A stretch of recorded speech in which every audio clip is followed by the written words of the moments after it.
Professor Prabhanjan గారు ఈరోజు ఎస్పీఎన్కేఎస్ news channel professor Prabhanjan యాదవ్ను కలవడం జరిగింది. తను సోషల్ జేఏసీకి చైర్మన్గా ఉంటూ ప్రస్తుతము తెలంగాణలో బీసీ రాజ్యాధికారాన్ని ఏ విధంగా సాధించాలి అనే ఒక ఆలోచనతోటి ప్రజల మధ్య తిరుగుతూ బీసీలను మొత్తం ఆర్గనైజ్ చేసుకుంటూ ఆ బీసీలతోటి ఎస్సీ ఎస్టీలను కూడా కలుపుకుంటూ ముందుకు పోదామనే ప్రయత్నంలో ఆయన తిరుగుతున్నాడు. జై పూలే, జై భీమ్, జై మండల్. తెలంగాణ అనేక సామాజిక ఉద్యమాలకి ప్రయోగశాల నిలిచింది. విద్యుముక్తి సాయుధ పోరాటం కాలం నుంచి ఇప్పటి వరకు అనేక ఉద్యమాలు ఇసుకు అనేక ఈ ఆశయాల కోసం అనేకులు అమరులేదు. విలువైన జీవితాలు కూడా బలిపెట్టింది. కానీ ఆశయం ముందు జీవితం కన్నా గొప్పది ఏది లేదని నిరూపించినటువంటి నేల తెలంగాణ. అన్యాయం ఏ రూపంలో ఉన్నా ప్రశ్నించడం ఈ నేల నేర్పిన పాఠం. తెలంగాణ విద్యుముక్తి సాయుధ పోరాట కాలం నుంచి ప్రత్యేక తెలంగాణ రాష్ట్ర ఉద్యమం, ఉనికి ఉద్యమం ఇవన్నీ కూడా కొనసాగుతూ వస్తున్నాయి. 80లో వచ్చిన అస్తిత్వ ఉద్యమాలు తెలంగాణ ఉద్యమం మింగేసి దాంతో అవన్నీ పక్కకు పోయినాయి. సో ప్రత్యేక రాష్ట్ర తెలంగాణ ఉద్యమమే తెర మీదకి వచ్చింది. ఆ ఉద్యమంలో సబ్బండ కులాలు పార్టిసిపేట్ చేశారు. ఎందుకంటే ఈ తెలంగాణ వస్తే అందరి సమస్యలు పరిష్కారం అవుతాయి, అదే సర్వరోగ నివారణ అన్నట్టుగా ఉద్యమకారులు చిత్రీకరించారు. కానీ తెలంగాణ వచ్చినా కూడా మన బతుకుల్లో తెల్లారలేదు. దళితులు ముఖ్యమంత్రి చేస్తారన్న కేసీఆర్ తనే ముఖ్యమంత్రి దాదాపు 9 ఏళ్ళు పరిపాలించింది. ఆ తర్వాత సమగ్ర సర్వే చేసి గొల్లకుమార్కు గొర్రె పిల్లలు, ముత్రాసులకి గంగపుత్రులకు చేప పిల్లలు, మంగళూరులకు కాయపలు, రజకులకి ఇస్త్రీ పెట్టెలు, వాషింగ్ మిషన్లు, ఇట్లా ప్రతి కులానికి బిచ్చం వేసినట్టు ఇచ్చింది. కానీ అధికారంలో భాగస్వామ్యం మాత్రం ఇవ్వలేదు. తెలంగాణ వచ్చినాక 2014 జరిగినటువంటి ఎన్నికల్లో 24 మంది బీసీలు ఎమ్మెల్యేలు. కానీ మంత్రులేమో 4, ఒక వెల్మలే 4 ముఖ్యమంత్రులతో సహా.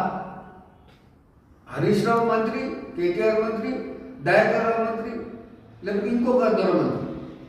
వెలుమల జనాభా ఎంత 0.4% ఇక్కడ, 60% కూడా లేవు. అట్లాంటి వాళ్ళు 4 మంత్రులు 65% ఉన్నటువంటి బీసీలు 4 ఉంటారు. ఈటల రాజేందర్, తలసాని శ్రీనివాస్ యాదవ్, ఆ తర్వాత మున్నూరు కాపుచ్చి గంగుల కమలాకర్, ఇట్లా గౌడ్ నుంచి శ్రీనివాస్ గౌడ్ 4 ఇస్తారు. అంటే వెల్మల జనాభా బీసీల జనాభా ఒకటేనా? కాదు, 2లకు 6 ఇస్తాడు. 6లో హోమ్ మినిస్టర్గా నాయన నరసింహారెడ్డికి, ఆయన ఎమ్మెల్యే కాదు కానీ మంత్రి పదవి ఇచ్చి ఎమ్మెల్సీ చేసింది. తెలంగాణ ఉద్యమంలో తొలి అమరు మనదేశ ఉద్యమంలో శ్రీకాంతాచారి తల్లికి ఓడిపోయే సీట్ ఇస్తాడు. ఎందుకు? శంకరమ్మ కూడా మంత్రి పదవి ఇచ్చి ఎమ్మెల్సీ చేయవచ్చు కదా. కనుక బీసీలకు బహుజనులు అంటే ఆయనకు వచ్చిన చూపు. దళితులు ముఖ్యమంత్రి చేస్తానని చేయలేదు, దళితులు 3 ఎకరాల భూమిని ఇవ్వలేదు. సో బిచ్చగాళ్ళని తయారు చేసింది, బహుజనులని ఇక్కడ బిచ్చగాళ్ళని తయారు చేసింది. ఈ విధంగా తెలంగాణలో వనరులన్నీ కూడా వెలువలకి, రెడ్లకు, కమ్మలకు దోషపెట్టింది ఆయన. కనుక ఆ ప్రభుత్వాన్ని తిరస్కరించి వీళ్ళేదో మేలు చేస్తారని కాంగ్రెస్ మేలు చేస్తారనుకొని కాంగ్రెస్ ఎన్నుకున్నారు. ఈ కాంగ్రెస్ వచ్చిన 1.5 సంవత్సరం కాలంలో కూడా కుల జనగణన చేస్తే 6 నెలల్లో చేయలేదు. తర్వాత స్థానిక సంస్థల్లో రిజర్వేషన్లు 42 వేస్తానికి పెంచలేదు. ఆ తర్వాత ఉదయపూర్ డిక్లరేషన్ ప్రకారం ఒక ఎంపీ నియోజకవర్గంలో 2 ఎమ్మెల్యేలు ఇస్తామని ఇవ్వలేదు. ఈ విధంగా వీళ్ళంతా చెప్పేది ఒకటి, చేసేది ఒకటి. పేరు ప్రజాపాలన ఆయన, కానీ తీరేమో రెడ్ల పాలన. నామినేటెడ్ పొజిషన్లో కూడా రెడ్లకి ఇచ్చిండు, వెలుపలకి ఇచ్చిండు. కనుక ఇవాళ బీసీల పరిస్థితి కూడా కేసీఆర్ అన్న 4 ఎమ్మెల్యేలు మంత్రులు చేస్తే ఈయన ఇద్దరినే చేసింది. మరి 2 4 ఉండవచ్చా? రేవంత్ రెడ్డి ఉంటాడు, కోమటి రెడ్డి ఉంటాడు, పొంగులేటి శ్రీనివాస్ రెడ్డి ఉంటాడు, ఉత్తమ్ కుమార్ రెడ్డి ఉంటాడు, ఒక బాబురాయన ఉంటాడు, ఒక కమ్మాయి ఉంటాడు. మరి బీసీలకు ఎందుకు ఇవ్వాలి? మా జనాభా దామన ప్రకారం మాకు ఇవ్వాలి కదా. నువ్వు ఇచ్చేదేంటి? బిచ్చం మాకు అక్కర్లేదు. మా ఓటు మేము వేసుకుంటే బాబాసాహెబ్ అంబేద్కర్ కల్పించినటువంటి గొప్ప తిరుగులేని రాజ్యాధికారానికి వజ్రాయుధంగా నిర్మించినటువంటిది ఓటు హక్కు. ఈ ఓటు హక్కును ప్రజల్లో ఓటు చైతన్యం తీసుకొచ్చి మా ఓటు మేము వేసుకుంటే మాకే రాజ్యాధికారం వస్తుంది.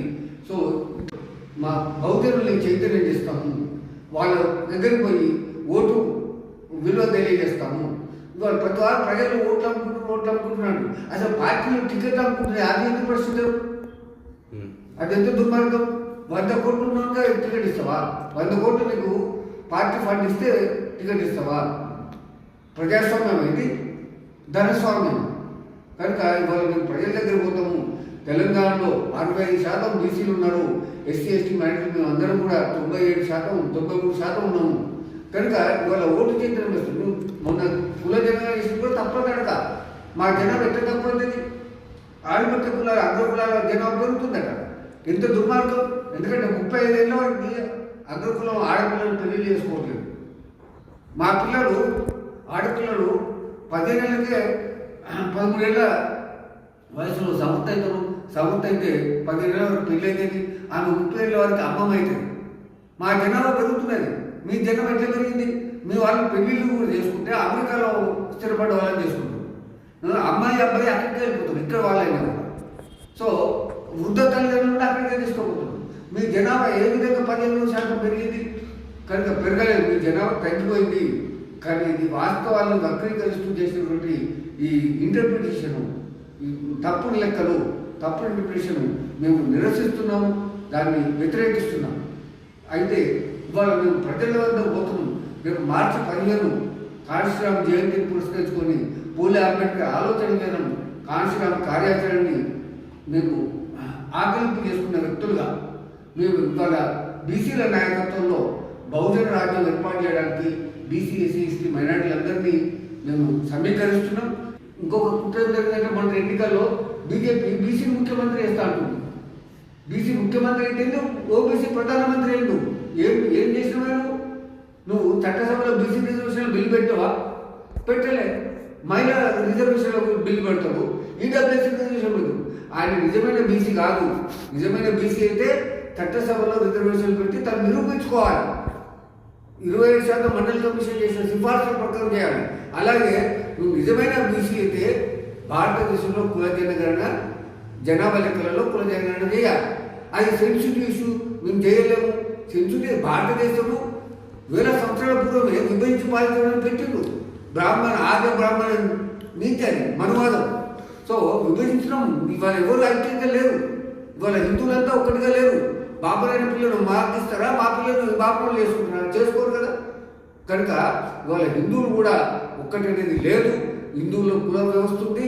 ఆ నిత్యమిట్ల కుల వ్యవస్థలో ఒక కులం కన్నా ఇంకో కులం పైన, ఒకటి కింద, ఇట్లా ఈ వ్యత్యాసాలు కొనసాగుతున్నాయి. దానికోసం ప్రజల్ని చైతన్యం చేసి ఒక ప్రజా బాహుళ్యాన్ని కదిలించి ఒక ప్రత్యేకమైన ఉద్యమం చేస్తాము. అది దానికోసం మార్చి 15న హైదరాబాద్లో మీటింగ్ ఏర్పాటు చేస్తున్నాము. అది ఆ మీటింగ్లో 101 మంది మేధావులు, ఉద్యమకారులు, విద్యార్థులు వీళ్ళందరినీ కలిపి సమాలోచన చేస్తాము. ఆ సమాలోచన ద్వారా వచ్చినటువంటి కార్యాచరణని అమలు చేయడం కోసం అటు త్వరలోనే ఒక రాజకీయ పార్టీ నిర్మాణం చేస్తాము. మేధావులందరూ కూడా మీరు భారత రాజ్యాంగం ప్రచారం చేయాలి. భారత రాజ్యాంగం ప్రకారం మనకు రాజ్యాధికారం వస్తుంది. భారత రాజ్యాంగం ప్రకారమే ఈరోజు ఎస్సీలలో ఏబిసిడీలు కావాలని కోరుకుంటున్నారు. సమానత్వం కోసం వాళ్ళు కోరుకుంటున్నారు. వాటిని వ్యతిరేకిస్తున్న వాళ్ళ వర్గాలు కూడా ఉన్నాయి.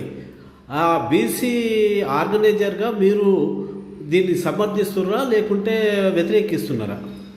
1969లో అనంతరాం కమిషన్ ఏర్పడి ఉమ్మడి ఆంధ్రప్రదేశ్లో బీసీలకు రిజర్వేషన్ ఇచ్చారు. అప్పుడే ఏబిసిడి వర్గీకరణ చేసింది. ఎస్సీలో కూడా ఏబిసిడి వర్గీకరణ జరిగినంత మాత్రాన నష్టం లేదు, ఎవరికి నష్టం లేదు. కానీ రాజ్యాధికారం కోసం కనుక మనం చేసుంటే 30 ఏళ్ళ రాజ్యాధికారం వచ్చేది. రాజ్యాధికారం వస్తే సకల సమస్యలు రాజ్యాధికారం పరిష్కారం బాబాసాహెబ్ అంబేద్కర్. సో వర్గీకరణ ఒక ఉపశమనం మాత్రమే, వర్గీకరణ ఒక ఉపశమనమే, అది తప్పకుండా చేయాలి. నేను వర్గీకరణ సమర్థిస్తున్నా. ఎందుకంటే మా బీసీలో కూడా ఉన్నాయి, ఏబీసీలో ఉంటే ఈలోనే ఒక గ్రూప్ కూడా పెట్టారు, నష్టం లేదు. కనుక ఇప్పటికైనా మాలలు రాజ్యాధికారం కోసం సమైక్యంగా ఆలోచించాలి. బీసీలను కలుపుకొని మనం అందరం రాజ్యాంగాన్ని తెచ్చుకుందాం.